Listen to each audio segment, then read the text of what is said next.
Hello, আসসালামু আলাইকুম everyone. আজকে যাব হচ্ছে এয়ারপোর্ট। আমার ভাইয়া আসবে, ভাইয়াকে রিসিভ করতে। এই তো রেডি হয়ে গিয়েছি।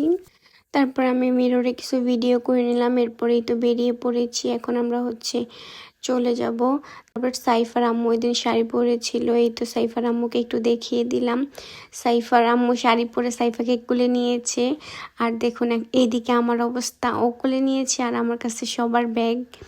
আমি সবার ব্যাগ নিয়ে যাচ্ছিলাম। তারপর গাড়ির কাছে চলে আসছি। এখন হচ্ছে এই তো রওনা দিয়ে দিব।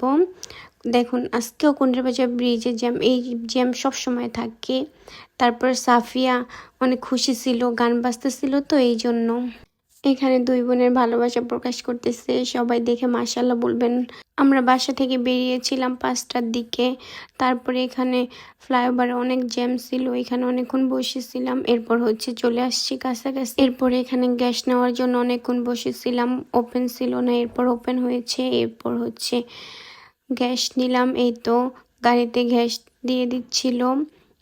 এরপর হচ্ছে আমরা একটু সামনে গিয়ে দেখি অনেক পরিমাণে জ্যাম ছিল। এখানে এলিভেটেড এক্সপ্রেসওয়ে তুলবো, এই জন্য টোল পর্যন্ত অনেক জ্যাম ছিল। টোল পরিশোধ করার পরে পুরো ফ্লাইওভার খালি। ভাইয়ার ফ্লাইট নামবে হচ্ছে 10টা বাজে। এই তো চলে আসছি এয়ারপোর্টে। দেখুন উপরে কান্না, নিচে হাসি, কি একটা ফিলিংস, তাই না? এরপরে এয়ারপোর্টের ভিতরে ঢুকে গেলাম, ভাইও বের হয়ে গিয়েছে। তারপর সাইফার পাপাকে পেয়ে তো অনেক খুশি।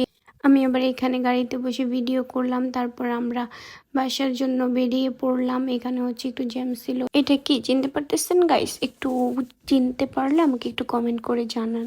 সবার লাইফে তো এটার অবদান অনেক বেশি, তাই না বলেন? আর আমাদের বাসায় আস্তে আস্তে প্রায় 2টা বেজে গিয়েছে। তো সবাই ভালো থাকবেন গাইস। বাই বাই, আল্লাহ হাফিজ।